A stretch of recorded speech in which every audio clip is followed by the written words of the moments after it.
يا ابن آدم إنك إذا ما دعوتني ورجوتني غفرت لك ما كان منك ولا أبالي. يا ابن آدم لو بلغت ذنوبك عنان السماء غفرت لك ما كان منك ولا أبالي. يا ابن آدم لو أتيتني بقراب الأرض خطايا ثم أتيتني لا تشرك بي شيئا لأتيتك بقرابها مغفرة. وقال النبي صلى الله عليه وسلم: لو يعلم المؤمن ما عند الله من العقوبة ما طمع أحد في جنته، ولو يعلم الكافر ما عند الله من الرحمة ما قنط أحد من رحمته. السلام عليكم ورحمة الله وبركاته. الجمع بين الخوف والرجاء. أنا أخاف من ربنا ولا أرجو رحمته؟ هو ربنا سبحانه وتعالى عذابه شديد ولا رحمته وسعت كل شيء؟ أعمل إيه في الحال ده؟ أوقات بيسيطر علي اليأس وأحس إن أنا كده كده من أهل النار وإن ذنوبي مودياني على النار عدل، وأوقات من كتر ما أنا عندي رجاء في رحمة ربنا سبحانه وتعالى بحس إن أنا لا يمكن أروح النار. أعمل إيه؟ الصحيح الجمع بين الخوف والرجاء.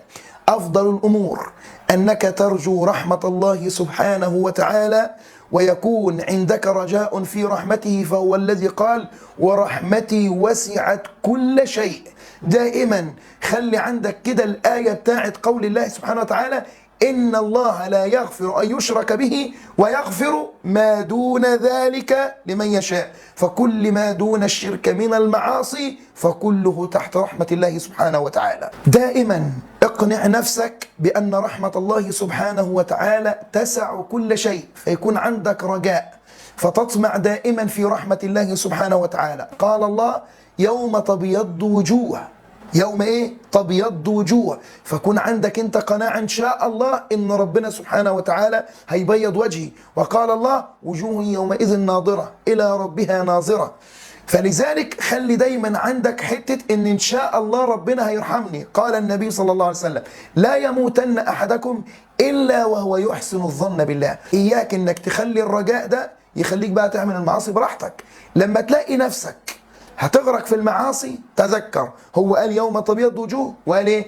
وتسود وجوه. واما الذين اسودت وجوههم اكفرتم بعد ايمانكم فذوقوا العذاب بما كنتم تكفرون. دايما تخلي بالك كده، زي ما النبي صلى الله عليه وسلم قال: الجنة اقرب الى احدكم من شراك نعله والنار مثل ذلك. النار قريبة منك جدا والجنة قريبة منك جدا، فلذلك احذر على نفسك من الإسراف في المعاصي والغرق فيما حرم الله سبحانه وتعالى. فدائما يكون عندك في حياتك الجمع بين الخوف والرجاء.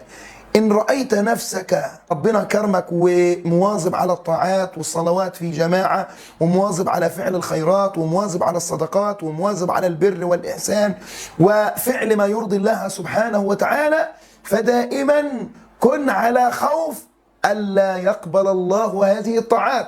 قال تعالى: والذين يؤتون ما آتوا وقلوبهم وجلة أنهم إلى ربهم راجعون. قالت السيدة عائشة: يا رسول الله، هم دول اللي عملوا المعاصي وغرقوا فيها؟ قال: لا يا بنت الصديق، هؤلاء الذين يصلون ويحجون، يعني بيعملوا الطاعات كلها ولكن خايفين ان عملهم ما يتقبلش. ومن ناحية تانية إذا كنت غرقت في المعاصي فتذكر الخوف من الله، تذكر أن عذابه شديد، تذكر أن عذابه أليم، تذكر أن النبي صلى الله عليه وسلم قال عن النار: قعرها بعيد وحرها شديد. تذكر أن الله لما قال للنار: هل امتلأت؟ قالت: هل من مزيد. فلذلك إن كنت قريب من ربنا قوي فدايما تخاف أن ربنا ما يقبلش العمل، ولما تكون بعيد عن ربنا أرجو رحمة الله سبحانه وتعالى وقرب من ربنا سبحانه وتعالى، ويكون عندك حسن ظن بالله سبحانه وتعالى، ولا تضيع نفسك في المعاصي بكثرة الرجاء، أو تضيع نفسك بأنك ظننت أنك قبلت عند الله سبحانه وتعالى فلا تنال رحمته. جزاكم الله خيرا.